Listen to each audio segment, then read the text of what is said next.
In my short video, Paradise Stolen, I used the analogy that for the money spent on the war in the past 10 years, we could have built a small home on a small plot of land in a small community for every family in America.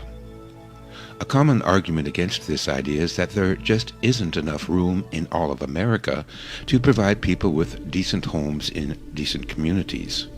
But this argument is baseless and the result of lies and propaganda. We were lied to convince us that there's so many people that we have to cram everyone into high-density housing in high-density cities because there's not enough room on the planet. So let's dispose of this myth, the myth of overpopulation. The community portrayed in the video consists of 262 homes, but for our purposes we'll round it off to 250 homes. If we assume an average of 3 people per family, or 1 home for every 3 people, that would mean about 750 people live there. Including parks and playgrounds, the whole community sits on 12 acres of land.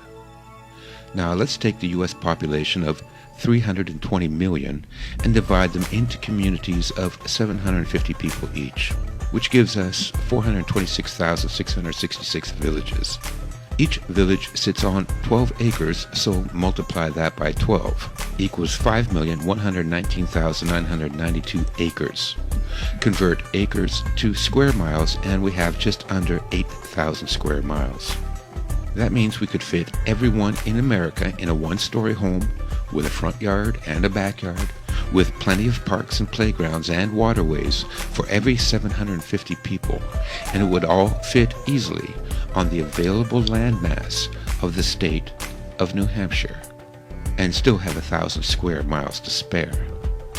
That could leave the entire rest of the country, including Alaska, without a single person living there. See now how ridiculous it is to think that the entire landmass of the US cannot provide the needs and resources for a low-density population taking up less room than New Hampshire. But let's go further. Let's take the entire population of the planet, 7.3 billion people. We do the same math. 7.3 billion divided by 750 times 12 acres converted to square miles, and we have 180,000 square miles.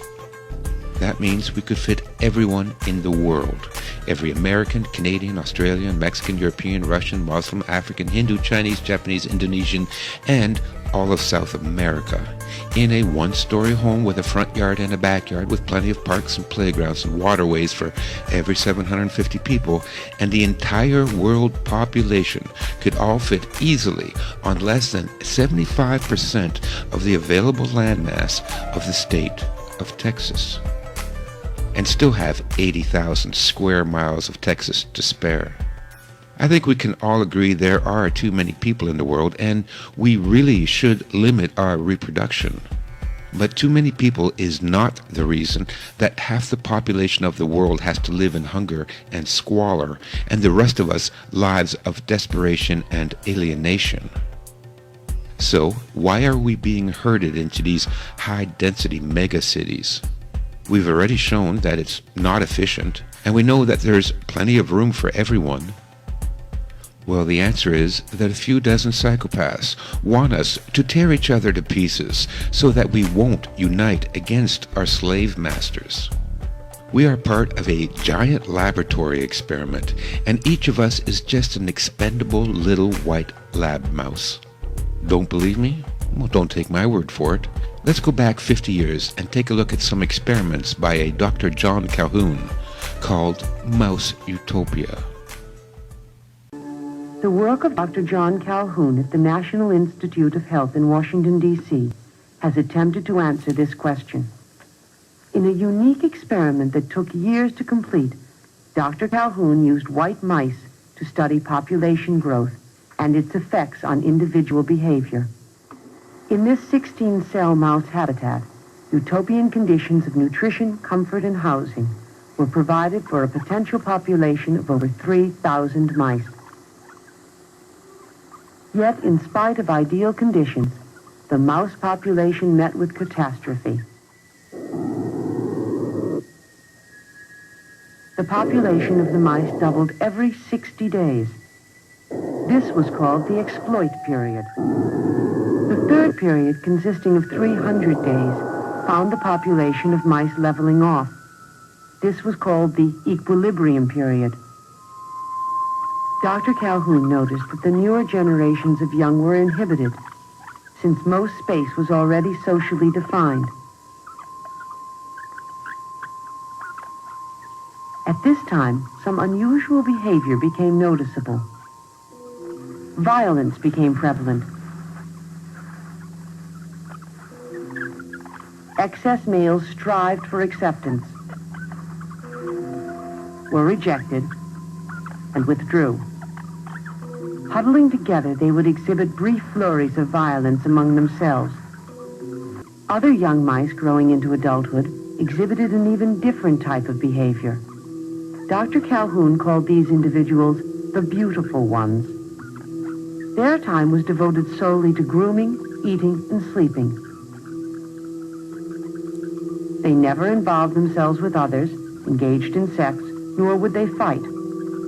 All appeared as a beautiful exhibit of the species, with keen, alert eyes and a healthy, well-kept body. These mice, however, could not cope with unusual stimuli. Though they looked inquisitive, they were, in fact, very stupid. Dr. Calhoun called the last period the die phase, leading the population into extinction. Although the mouse utopia could house 3,000, the population began to decline at 2,200. In the shift from the equilibrium to the die phase, each animal became less aware of associates, despite all animals being pushed closer together. Dr. Calhoun concluded that the mice could not effectively deal with the repeated contact of so many individuals. The evidence of violence increased to the point where most individuals had had their tails bitten to some degree. Eventually, the entire mouse population perished. What the filmmakers failed to mention is that these mice would never have behaved that way if they weren't trapped in the narrow confines of the experiment. These behaviors and conditions would never exist in nature. It is only an artificial, closed system that causes these problems. Still wonder why we are being herded into cities?